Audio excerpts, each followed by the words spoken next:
recibir al maestro Ricardo Sevilla, periodista de larga trayectoria, columnista, fundador y conductor de su espacio en YouTube, Los Datos Duros, y orgullosamente miembro de esta familia sin censura.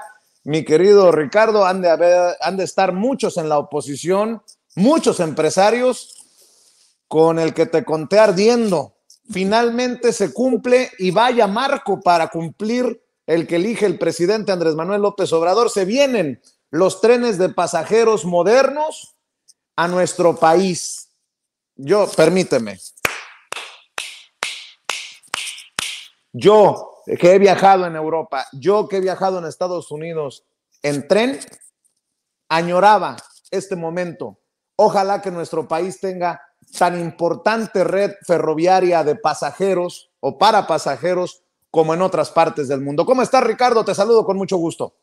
Estoy muy bien, querido Vicente, público memorioso, y me uno a este aplauso. La verdad es que yo también he viajado muchísimo en tren y lo añoraba. Ya no es un barrunto, ya no es una posibilidad, es una realidad. El presidente López Obrador se había propuesto esta recuperación del sistema ferroviario que vendieron en la época del PRI y que continuó en la época del PAN. Se había propuesto recuperar de las garras de los grupos empresariales más importantes y más honestos de este país, recuperar un transporte que ha ayudado históricamente muchísimo al pueblo de México. Y en este marco, como dices tú, 20 de noviembre, día de la revolución, conmemoración de la Revolución Mexicana, pues es el marco ideal para darlo a conocer. Están muy enojados en la oposición porque la verdad, y suena a un lugar común decirlo, le han salido las cosas muy bien al presidente López Obrador. Se había propuesto inaugurar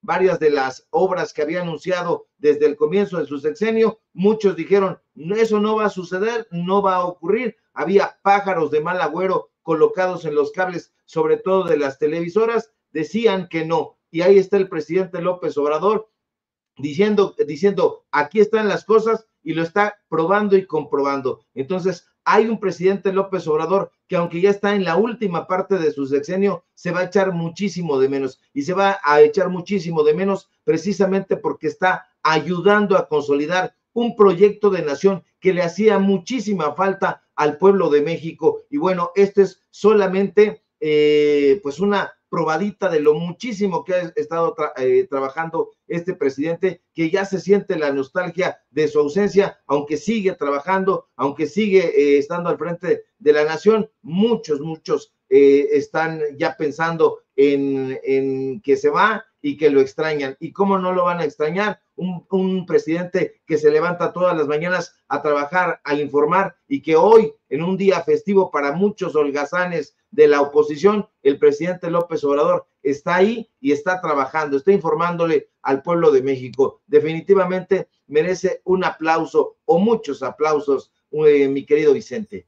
Así es, Ricardo. Y antes de entrarle al tema que traemos en agenda, si me permites, le voy a pedir al equipo de producción a ver si ya tenemos listas las imágenes del arranque oficial de precampaña de Claudia Sheinbaum como precandidata oficial, precandidata única de la coalición Juntos Hacemos Historia, PT Verde Morena. Ayer se registró con un personaje que brilló por su ausencia. Vaya desaire el de Marcelo Ebrard, que al final creo que se mete políticamente hablando el balazo en el pie él solito. No aparece Marcelo Ebrard. La idea que tengo es que no quiere públicamente levantarle la mano a Claudia, a esa señora, nótese mi sarcasmo, diría el propio Marcelo Ebrard. No sé si tengamos imágenes mientras esperamos el discurso de Claudia Sheinbaum para que nos dé su punto de vista el querido Ricardo Sevilla. A ver si vemos las imágenes en vivo y en directo, don David. Y este es el evento. Vamos a ver, escuchar a Mario Delgado, a ver si podemos, don David. No basta la voluntad, tenemos que poner a Veracruz en pie de lucha. Quiero ver a Veracruz, todos arriba, en pie de lucha, más unidos que nunca. ¿Estamos listos? ¿Estamos listas? Estamos más unidos que nunca. Va a triunfar la transformación. Pues que viva Veracruz. Que viva la cuarta transformación. Que viva Morena, PT y Verde. Que viva Rocío. Y que viva la Sheinbaum. Muchas gracias. Acabamos de escuchar la parte final del mensaje de Mario Delgado, presidente nacional de Morena, mientras vemos a Gerardo Fernández Noroña, mientras vemos a Alberto, el presidente del PT, vemos a Claudia Sheinbaum, obviamente, a Rocío Nale, quien sería la precandidata de la coalición Juntos Hacemos Historia en Veracruz o por Veracruz. Y mi querido Ricardo, hay que decir que ayer en el registro de la candidatura o la precandidatura de Claudia Sheinbaum estuvieron Adán Augusto López Hernández, estuvo Ricardo Monreal, estuvo Gerardo Fernández Noroña, pero faltó Marcelo Ebrard. Vamos a ver, escuchar a Rocío Nale, quien busca ser la gobernadora en Veracruz.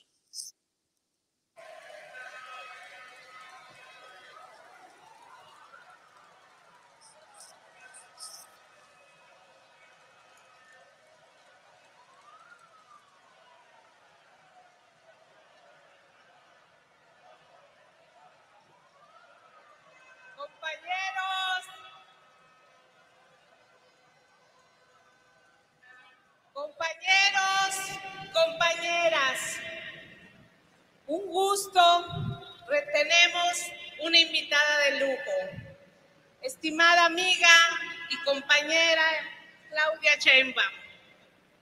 Con la alegría y la nobleza que caracteriza a este pueblo veracruzano, te damos la bienvenida y nos sentimos honrados de que hayas considerado nuestro estado para iniciar tu precampaña rumbo a la presidencia de la República. Con ello, dar continuidad a la transformación que inició nuestro presidente Andrés Manuel López Obrador. Solo como presagio te digo que de esta tierra han emanado 7 presidentes de México. Iniciamos por buen camino en Veracruz. Las palabras de Rocío Nale, quien es la coordinadora de la defensa de la Cuarta Transformación en Veracruz y quien buscará convertirse en gobernadora por la coalición Juntos Hacemos Historia, Morena, PT Verde. Las palabras dedicadas a Claudia Sheinbaum, la precandidata única de esta coalición. Mi querido Ricardo, mientras tanto, ayer Marcelo Ebrard hablando de llevar la transformación al siguiente nivel, pero él asumiendo el protagonismo en sus redes sociales, creo que podría incluso desde el interior de la 4T buscar, híjole, espero equivocarme, pero dinamitar estos esfuerzos rumbo al 2024 de Claudia Sheinbaum. No sé si don David ya tenga este mensaje que envía en sus redes sociales. Dice Marcelo Ebrard: es nuestra responsabilidad impulsar a la Cuarta Transformación al siguiente nivel, un país con más seguridad, con un sistema de salud para todos, donde podamos crecer a las clases medias e invertir en educación. Todo es posible, sigamos avanzando. Y él aparece en la fotografía, con lo que se confirma lo que he dicho: no quiere levantarle la mano a Claudia Sheinbaum. Solamente así podríamos entender que haya faltado al World Trade Center, lugar donde se anuncia oficialmente esta precandidatura única de Claudia Sheinbaum, un evento al que sí asistieron Adán Augusto López Hernández, el exsecretario de Gobernación y ex gobernador de Tabasco, un evento al que sí asistió Gerardo Fernández Noroña, diputado del Partido del Trabajo, un evento al que asistió hasta Ricardo Monreal, el exgobernador de Zacatecas, y ex senador, ex coordinador de los senadores de Morena. Mi querido Ricardo, ¿cómo ves? Varias cosas, mi querido Vicente. Primero, saludar a Rocío Nale. Me parece que es una candidata muy importante. Le han criticado que nació en Zacatecas, pero bueno, ella es una jarocha que ha adoptado el puerto de Veracruz particularmente, y bueno, todo el estado lo ha caminado. Yo he platicado con muchísima gente de Jalapa, de Orizaba, de Plaza, de Playa de Vacas, de Playa de Toros, la gente que sí conoce el estado de Veracruz, y por supuesto que respaldan esta candidatura de Rocío Nale. Ojalá, porque ha hecho un excelente trabajo, esa es la realidad, y bueno, pues es uno de los perfiles más consistentes y más combativos de la transformación. Ha puesto varias palizas incluso a periodistas en diferentes mesas en la derecha. Entonces, pues bueno, a mí me parece que es un perfil que va a aportar muchísimo allá en el estado de Veracruz. Eso por un lado. Por otro lado, el tema de Marcelo Ebrard. Marcelo Ebrard está completamente acobardado, completamente desdibujado, y todos sus seguidores están con un palmo de narices, están absolutamente desconcertados porque este señor no ha tenido los tamaños políticos para poder responder ante todas las promesas que le hizo a sus seguidores. Muchos seguidores que se bajaron, hay que reconocerlo, del barco cuando ya lo veían en picada. El señor Marcelo Ebrard los abandona en su propio barco. Personajes en las redes sociales, no solamente bots y granjas de bots, sino personajes de la política que estuvieron respaldando durante muchísimo tiempo y acompañando a Marcelo Ebrard, lo han dejado porque se saben traicionados. Así se perciben. Hay rumores de que Marcelo Ebrard ni siquiera se encuentra en el país. Eso estaría por confirmarse. Lo cierto es que Ebrard efectivamente no quiere, pues él alzarle la mano a Claudia Sheinbaum. Él no se esperaba esa respuesta cuando va a los medios de comunicación, particularmente ahí con Joaquín López Dóriga y con toda esta gente de Radio Fórmula, y les dice que él pues es la segunda fuerza, y Claudia Sheinbaum sale y le dice: no hay aquí en el movimiento ni segundas ni terceras fuerzas, aquí somos un solo movimiento. Le da una bofetada con guante blanco, y ese señor definitivamente ya no es una posibilidad para poder, ni siquiera como él piensa, en las siguientes elecciones que estarían terminando en 2030, pues bueno, apuntarse ahí o apuntalarse como un candidato viable a suceder, pues ahora, a Claudia Sheinbaum, porque mi pronóstico es que ganará la presidencia de la República. Sin embargo, pues este personaje no creo que pueda ya negociar, Vicente. No creo que ninguno de sus perfiles vaya a tener una presencia consistente, ni en la Cámara de Diputados, ni en el Senado de la República. Vamos, yo no sé cómo piensa negociar teniendo esa actitud. Está, por un lado, diciendo que no se va del partido Morena, dice que ahí piensan diferente que él. Yo no sé por qué continúa en un movimiento donde él acusa que no piensan de la manera en que él se conduce. Simple y sencillamente, lo digo con todas sus letras, se tendría que ir. Fue un canciller, hay que reconocerlo, que hizo un trabajo que despuntó, que descolló, sobre todo en la primera etapa de la pandemia. Se le vio muy activo, haciendo un trabajo, negociando, pero después se fue a pique, y hoy está completamente, insisto, desdibujado. Un personaje que no creo que tenga fuerza en el siguiente sexenio, ni en la Cámara de Diputados, ni en la Cámara de Senadores. Está muy acabado, y yo lo siento incluso acobardado, querido Vicente. Definitivamente. Oye, Ricardo, háblame de tus reflexiones sobre el caso Milei, y no quiero que la gente vaya a decir otra vez van a Argentina. No, hay muchas reflexiones que se pueden tomar para México, y más adelante te pregunto tu opinión acerca de la defensa que está haciendo Ciro Gómez Leiva de Denise Dresser, porque entre ellos se cuidan Las espaldas, mi querido Ricardo, ya platicaremos de esto de Ciro, pero primero, dame tus reflexiones sobre Milei y los argentinos que podrían pagar una factura muy alta por este voto de ayer. Sí, definitivamente van a pagar una factura muy alta, como bien dices, porque finalmente la pesadilla de muchísimos argentinos se cumple.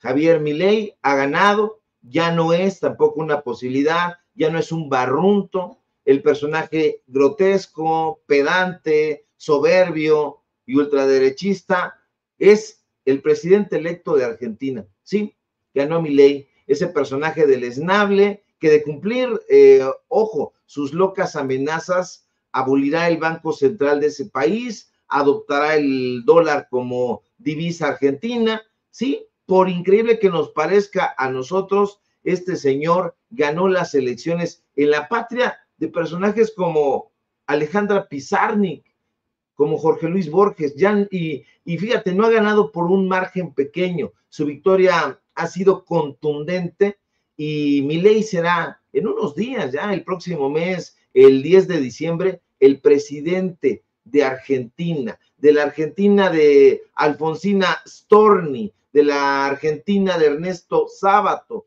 Evidentemente, el loco Milei le dará un vuelco a la política de ese país con sus propuestas libertarias y enloquecidamente radicales. Y eso, Vicente, ya no es sino una realidad, durísima realidad que enfrentará el pueblo argentino, el virulento, el machista, el resentido, gobernará un país, hay que decirlo también, de 46 millones de habitantes, el loco, el peluca Milei conducirá el destino político de uno de los países que tiene varias de las mayores reservas mundiales de petróleo, de gas, de litio, y francamente a mí me enchina la piel saber que Argentina tendrá un presidente con nula responsabilidad social, un sujeto que según sus propias amenazas pondrá la educación y la salud en manos privadas, y eso es lo que quieren hacer aquí en México los conservadores, porque Milei, no lo olvidemos, dijo que de llegar a la presidencia, y ya llegó, mandaría la ciencia y la tecnología al cesto de la basura, porque este señor, que es como un pajarraco lenguaraz, es sinceramente de temer. Este sujeto que ha sido acusado por violencia de género, que designó, como se supo, a mujeres para cargos importantes a cambio de favores sexuales y que a nadie le importó, es un enloquecido que dijo que le pareció una buena idea crear un mercado para la compra-venta de órganos. Milei, el amante del totalitarismo, ha ganado un completo lunático, un personaje que dice haber visto 3 veces la resurrección de Cristo. Entonces, imagínese usted, yo he dicho que se trata de un personaje humanamente roto y que sin duda ayudará a fracturar más a la ya de por sí quebrantada Argentina. Por supuesto que tiene que ver con el tema mexicano, porque ya salieron muchos personajes, incluido Claudio X González y su candidata Xóchitl Gálvez, a saludar la llegada de Milei a la presidencia argentina. Por supuesto que tiene que ver, porque estos personajes, todo esto que le acabo de comentar, pues lo están avalando, lo están respaldando. Entonces, eso nos quiere decir que están avalando todas esas ideas totalitarias. Enrique Krause decía que el presidente López Obrador, cuando todavía no lo era un mesías, que tenía ese padecimiento mesiánico, y en realidad quien lo padece es Javier Milei, pero Enrique Krause, todos estos personajes no dicen nada. Estos personajes que engatusan a mucha gente con su marea de palabras, sin duda son personajes, Vicente, que tienen la lengua rápida, pero que no son pensadores perspicaces, son personajes farragosos, de ideas revueltas, igual que Xóchitl Gálvez. Entonces, este avalamiento de Milei nos deja ver qué es lo que le podría esperar a México de ganar la oposición. ¿Qué es lo que le esperaría a nuestro país de ganar Xóchitl Gálvez? Una mujer que no sabe escuchar para que sus interlocutores platiquen, una mujer que no sabe guardar silencio, que no sabe escuchar, y bueno, pues a estos personajes les gusta únicamente escuchar su propia voz, como a Milei, que dice escuchar voces, quizá las voces de sus mascotas, a lo mejor Xóchitl Gálvez también estará escuchando las voces de sus mascotas. En fin, es un tema preocupante y sobre todo lo es, querido Vicente, porque es un tema continental. No se puede ver la escena solamente en particular. El pueblo argentino no está disociado del resto de los países latinoamericanos. Por supuesto que preocupa que los tarados de la derecha mexicana hayan salido a congratularse de que un ultra haya ganado la presidencia de Argentina. Y bueno, esa es la triste, la amenazante realidad. Y no sé si te diste cuenta que hay comunicadores, dizque periodistas, opinólogos, todólogos en México que lo están retomando con gran fuerza. Leo Zuckerman, fíjate, estaba viendo las declaraciones en redes sociales de Leo Zuckerman y es también preocupante, ¿no? Se da cuenta uno de dónde vienen. Que Dios bendiga a los argentinos que hoy dieron un paso muy importante para rechazar a uno de los peores regímenes populistas de América Latina. Ahora viene lo bueno. Javier Milei no puede equivocarse. Y bueno, le cayeron encima a Leo Zuckerman, quien escribe otra barrabasada. Fíjate nada más lo que escribe hace unas horas Leo Zuckerman. A ver, hace unas horas. A todos los políticamente correctos, pregúntense por qué Javier Milei arrasó en las elecciones. ¿Habrá tantos brutos en Argentina? ¿No será que la gente estaba harta de los malos gobernantes? ¿Cómo se atreven a seguir defendiendo a esa izquierda indefendible? Bueno, yo le regreso las preguntas a Leo Zuckerman. Lo escribiría más o menos así. A todos los políticamente correctos, pregúntense por qué Andrés Manuel López Obrador arrasó en las elecciones en 2018. ¿Habrá tantos brutos en México? ¿No será que la gente estaba harta de los malos gobernantes del PRI y del PAN, los que defiende Leo Zuckerman? ¿Cómo se atreven a seguir defendiendo a esa derecha, a esos neoliberales indefendibles? No, creo que le podemos arreglar el tuit más o menos así, Ricardo Sevilla. Sí, este personaje es un sujeto completamente básico y ramplón. Fíjate que en varias ocasiones me tocó asistir ahí en el periódico Excelsior, donde publica a un par de debates que este señor armaba en unas mesas de supuesto análisis, y todos, hasta los personajes más básicos, y hablo de los personajes más básicos como Jesús Silva Herzog Márquez, le daban una tunda. Yo no entiendo a la posición de Leo Zuckerman. Bueno, sí la entiendo, es un derechoso absoluto, pero parece que no está viendo la realidad. En Argentina tomaron una decisión que en lo venidero les va a hacer la vida sumamente complicada. Este personaje lo está avalando. Al revés, Leo Zuckerman, allá querían un cambio, ya tienen ese cambio. Va a ser un cambio muy preocupante, muy alarmante. Tú lo único que estás haciendo es ponerte en las antípodas de la narrativa de la Cuarta Transformación, porque de verdad, querido público memorioso, si el presidente López Obrador dice rojo, estos personajes inmediatamente dicen el rojo es el peor color que hay en la paleta, y bueno, así están de insensatos. Son personajes que ya tienen un resentimiento. Además del chayote que les pagan, los ha herido el presidente López Obrador en la entraña intelectual. Los ha descobijado de ese pretexto que tenían. Estos personajes se presentaban aparatosamente como periodistas, como escritores, como artistas, y en el fondo no eran más que unos vulgares chayoteros, personajes que recibían muchísimos millones de pesos para decir esto o aquello. Y claro que ese desnudamiento, ahora el presidente López Obrador pues les ha quitado la cobija, no solamente del dinero, sino del orgullo, y entonces están reaccionando de esta manera completamente agresiva, completamente perniciosa. Ya no les interesa la reflexión sensata, o quizá nunca les interesó. No les importa tampoco brindarle posibilidades de análisis al pueblo de México, sino simple y sencillamente ceder a las injurias fáciles en contra del gobierno federal.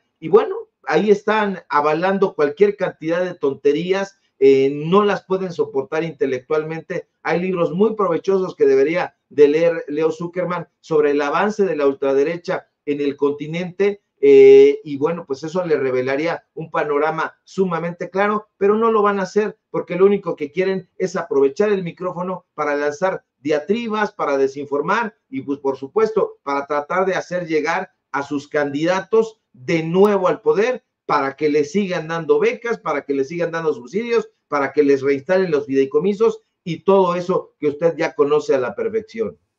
Oye, Ricardo, antes de que te vayas, hace unos días leía de la propia Andrea Chávez, a quien le mando un saludo, la diputada federal de Morena por Chihuahua, amiga de Sin Censura, antes de ser diputada, colaboradora de este espacio libre como el viento, que escribía en redes: ya es oficial, Denise Dresser cometió violencia política de género en mi contra. Así lo determinó por unanimidad el Tribunal Electoral del Poder Judicial de la Federación. Según Lazo y los magistrados, sus palabras en televisión donde me inventa un noviazgo con un dirigente político al que según ella debo mi cargo, estuvieron cargadas de violencia simbólica, psicológica y verbal basadas en estereotipos de género, vulnerando mis derechos político-electorales con ataques a mi vida privada y a mi condición de mujer. Para reparar el daño que buscó causarle a mi carrera, a mi familia, a mi pareja, a su propia hija y a todas las mujeres que hacemos política, el Tribunal Electoral del Poder Judicial de la Federación ha determinado las siguientes sanciones. 1. Denise Dresser deberá pagar una multa de 20,748 pesos. 2. Denise Dresser deberá disculparse públicamente conmigo. 3. Denise Dresser deberá tomar un curso sobre violencia de género para que abandone sus actitudes misóginas con las que busca dañar a otras mujeres. Además, deberá pagarlo ella. 4. Denise Dresser estará inscrita en el Registro Nacional de Personas Sancionadas en materia de violencia política contra las mujeres en razón de género durante un año. Y sí, aunque le duela a Denise Dresser, las mujeres jóvenes no necesitamos ser novias ni amantes de nadie para hacer política con honor y dignidad. Y Denise Dresser, en lugar de disculparse, sigue revictimizando, revictimiza a Andrea Chávez con sus mensajes en redes sociales. De hecho, no sé si tengas por ahí, David, las declaraciones de Denise Dresser en las que despotrica por esta decisión de las autoridades en relación a señalarla como responsable de violencia política en razón de género. Le voy a pedir a Ceci que me envíe precisamente este documento que intento leer. Y bueno, pues es esta la respuesta de Denise Dresser, que me parece aún más nefasta luego de la decisión de las autoridades electorales. Bueno, quien ya salió a defenderla, Ricardo, ¿a dónde voy?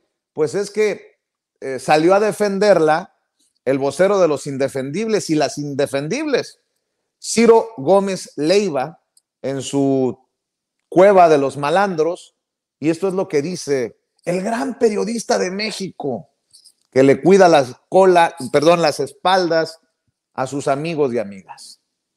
Y hoy en Reforma se publica un texto que no se puede dejar pasar de largo, porque yo pienso que es una atrocidad lo que le están haciendo a Denise Dresser. Ella publica, como todos los lunes, su columna en el Reforma, la titula Fallo Histórico, y la leo. Dice: los hechos: una diputada plurinominal de Morena es captada en un avión gubernamental en compañía de su familia, siendo trasladada a un evento del partido. La diputada participa activamente en la campaña de un precandidato presidencial y entonces secretario de Gobernación.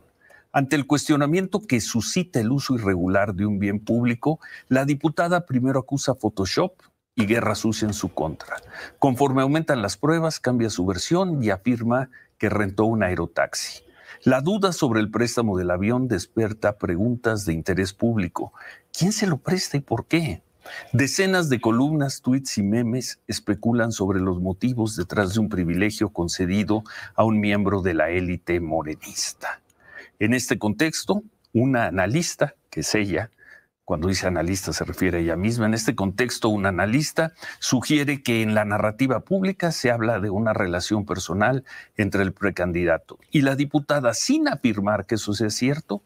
Acto seguido, la diputada demanda a Denise Dresser por violencia política de género ante el INE. Demanda solo a la analista, a Denise, e ignora a otros que se refieren a la supuesta relación personal de maneras más explícitas. Es la segunda vez que la diputada acosa judicialmente solo a esta analista, Denise. Luego, el proceso legal. El INE impone medidas cautelares a Denise y obliga a bajar de las redes tanto la porción del programa de internet donde se debatió el tema, así como el tuit donde aclara que la supuesta relación personal es irrelevante. El tema de fondo es el influyentismo y el avión. Denise impugna las medidas cautelares por considerarlas inhibitorias a la libertad de expresión, mientras su proceso recorre diversas instancias institucionales. El Tribunal Electoral declara que el INE no tiene competencia para sancionar a Ricardo Salinas Pliego por violencia política de género, a pesar de sus múltiples agresiones misóginas contra una senadora de Morena. Después, la sala especializada del Tribunal Electoral falla en contra de Denise y se le imponen las penas más severas, una multa de 20,748 pesos, una disculpa pública en curso sobre violencia política de género y su colocación durante año y medio en el Registro Nacional de Personas Sancionadas en materia de violencia política de género contra las mujeres. Luego, el analista, es decir, la propia Denise Dresser, impugnará el fallo ante la autoridad electoral porque es incongruente no tocar al señor Salinas Pliego, pero sí sancionarla a ella. Impugnará porque las sanciones son desproporcionadas ante la supuesta falta y no han sido aplicadas en consistencia con otros casos. El Registro Nacional evidencia que los ciudadanos son sancionados en 95% de los casos denunciados, pero los funcionarios solo en 30% de las veces. Impugnaré porque las sanciones a particulares deben estar acotadas por la protección de la libertad de expresión, especialmente cuando la crítica se centra en actos indebidos de servidores públicos al margen de su género. Impugnará porque de ninguna manera se han afectado los derechos políticos electorales de la diputada, quien presumirá su, entre comillas, triunfo histórico sobre el analista para saltar a otra posición política y habrá logrado que no se hable del uso ilegal del avión. Denise impugnará porque la Constitución establece que los funcionarios deben estar sujetos a un mayor escrutinio público, incluso de sus vidas privadas, cuando éstas se entrelazan con el uso de recursos públicos para fines personales. Y concluye: Denise, la analista, reconoce que puede equivocarse y usar palabras criticables e incluso imprudentes, pero cree que no merecen ni la intervención legal ni la sanción desproporcionada por parte de la autoridad electoral, sobre todo en un país con tanta violencia real por razones de género. Ojalá la Sala Superior del Tribunal Electoral no caiga en la trampa tendida y reconozca lo que realmente está ocurriendo: el abuso de un instrumento diseñado para proteger a las mujeres, instrumentalizado para coartar la crítica legítima a las mujeres.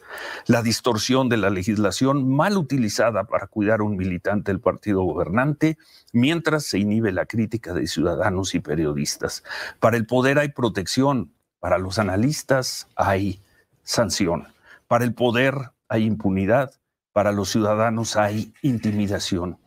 Eso sí es un fallo histórico, pero no es un triunfo, es una aberración. Increíble, pero por sus críticas, por las críticas de Denise Dresser, más allá de la sanción económica, de todo, la van a colocar en el catálogo de agresores de violencia de género. Por lo pronto, sí. Cuando se toleran otras cosas, se va a cometer esa atrocidad. Queda el registro de este texto de Denise Dresser hoy en la edición de... Bueno, pues ahí están las palabras de Ciro Gómez Leiva. Llama atrocidad esta decisión del Tribunal Electoral del Poder Judicial de la Federación y del Instituto Nacional Electoral. En esta disculpa pública en redes de Denise Dresser, leo: las mujeres a veces podemos equivocarnos en el uso de ciertas palabras y caer en lo que la autoridad electoral clasifica como violencia política de género. En ese estricto sentido, le ofrezco una disculpa a Andrea Chávez, pero también alerto sobre lo siguiente, y se avienta un un pergamino ahí, ¿no? Entre otras cosas dice, Andrea Chávez equivocadamente canta victoria cuando el proceso no ha acabado. Impugnaré y espero que la impugnación lleve a un debate, revisión a fondo sobre la competencia del INE y del tribunal para sancionar a ciudadanos con medidas desproporcionadas. Yo pregunto, mi querido Ricardo Sevilla, ¿no era Denise Dresser junto a Ciro Gómez Leiva de los personajes que, entre otras cosas, decían, el INE no se toca, el INE no se toca, el Tribunal Electoral es una chingonería? Ah, cabrón, cómo han cambiado las cosas, cómo han cambiado las cosas, las vueltas que da la vida.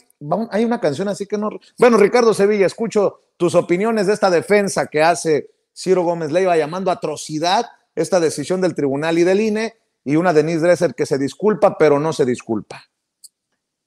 Muy vehemente la defensa que hace Ciro Gómez Leiva, muy vehemente desde un micrófono sin duda corporativo, sin duda todavía lamentablemente influyente, pero está todo equivocado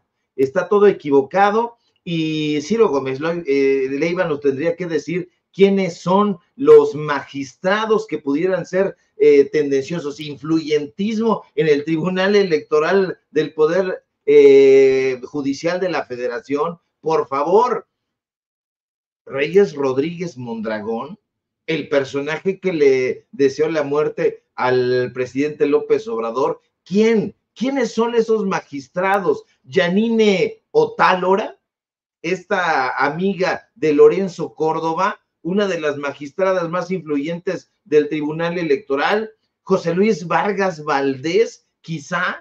¿De quién está hablando Ciro Gómez Leiva? No hay influyentismo de la izquierda, no hay influyentismo del partido Morena, y yo supongo que no hay influyentismo ni comunicación siquiera entre Andrea Chávez y estos personajes. No creo que lo haya definitivamente, y Ciro Gómez Leiva en efecto estaba en ese grupo de periodistas, de analistas que estaban defendiendo a capa y espada al Poder Judicial. Decían que el Consejo de la Judicatura era probo, recto, y que estaba sancionando adecuadamente, y que no sabemos por qué el presidente López Obrador estaba sobre ellos. Se han desgarrado las vestiduras por la Suprema Corte de Justicia de la Nación, por el Instituto Nacional Electoral, y ahora que les toca, publican este andrajo, el fallo histórico, que por cierto yo leí, no en el Reforma ni en el Norte, porque cobran y yo no pago un solo peso. Si usted quiere leer, le recomiendo que lea el Diario de Yucatán,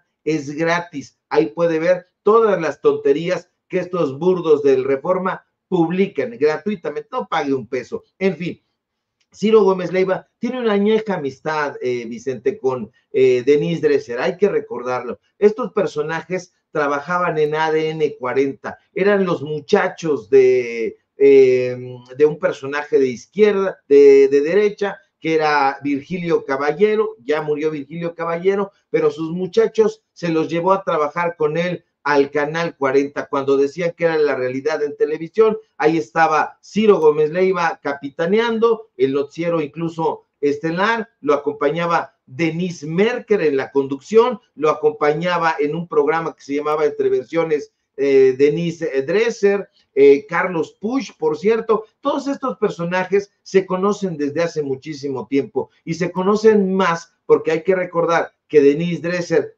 tenía un romance con Víctor Trujillo, y se le veía constantemente allá en los estudios del Canal 40, que estaban en el piso 40 precisamente del World Trade Center. Entonces son amigos desde hace muchísimo tiempo, son amigos de políticos, particularmente de políticos panistas.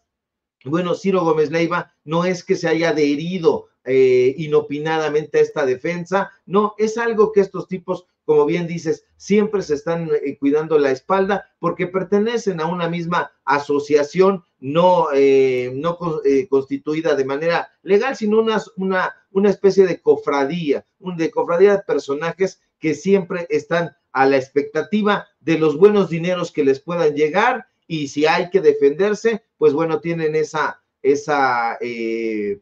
pacto tácito para hacer estas defensas. No hay ningún tipo de influyentismo en el Poder Judicial. Qué bueno que así fuera, no lo es. Estos personajes son absolutamente indóciles. Reyes Rodríguez Mondragón al frente del Tribunal Electoral del Poder Judicial de la Federación. Vea usted a cada uno de los magistrados y magistradas de ese tribunal y ahí nos dice a ver quién podría estar influenciado por Morena o por la diputada Andrea Chávez. Yo no lo creo para nada y celebro una vez más el fallo, porque es una de cal por las de arena.